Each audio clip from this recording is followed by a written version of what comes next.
خب آقای عالی پیام بیا که دلها همه در انتظار.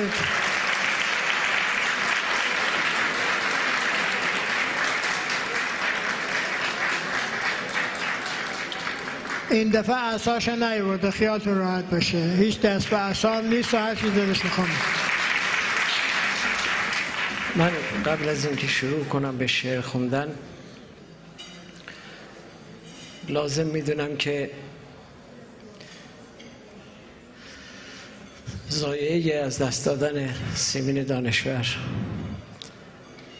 این اسطوره ادبیات فارسی رو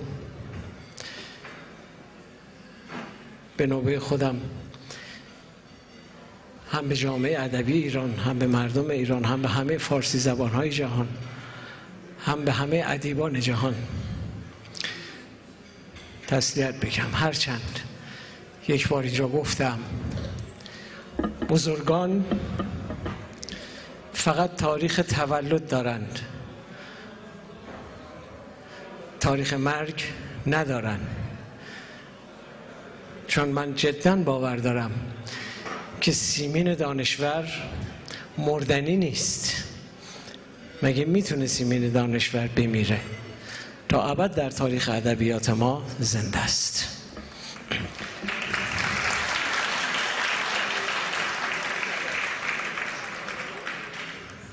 چند روز پیش یه جایی مهمون بودیم،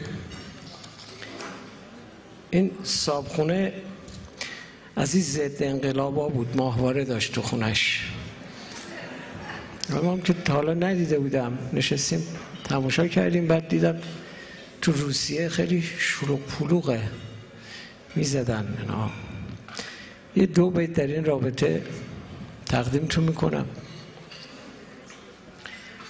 هرچند صدا سیما با کوشش زرقامی هر جنبش آزادی را یک تنه شد حامی،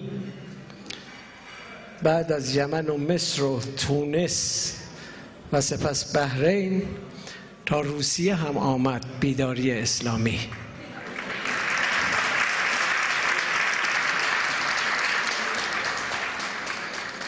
بعد پرسیدم از اون صاحبخونه که چیه دعوا سر چیه؟ گفتن بین پوتین و رقیبش طرفداراش دعوا داره. گفتم بین طرفداران پوتین و رقیبش بنده شنیدم کشمکش در بین باشد. گفتم نجیشی دید باشد، شب دراز است، والله پوتین بهتر از نعلین باشد.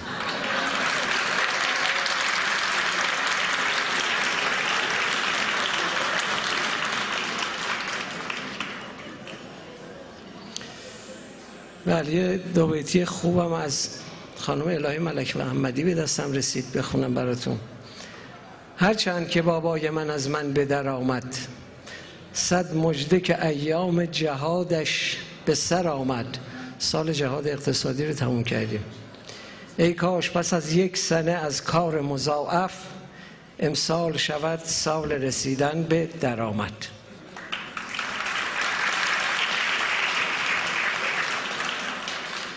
بله ببخشید جاموند.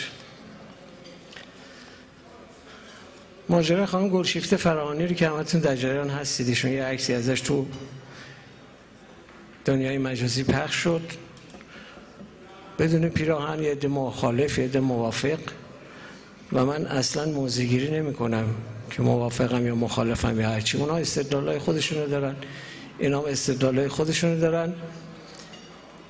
حتی اینم نمیخوام بگم که اگر یک زنی با اراده خودش تصمیم خودش لباسشو در بیاره گناهه، ولی اگر ما زنی رو به خاطر اینکه مخالف عقیده ماست به زور لباسشو دراریم تجاوزم بکنیم، مستحب ثوابم داره.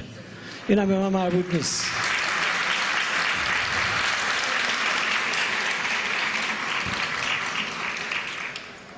بس ماهواره دیدم از شنبه تا آدینه ها، اما ندیدم این چنین بی پیرهن مادینه ها.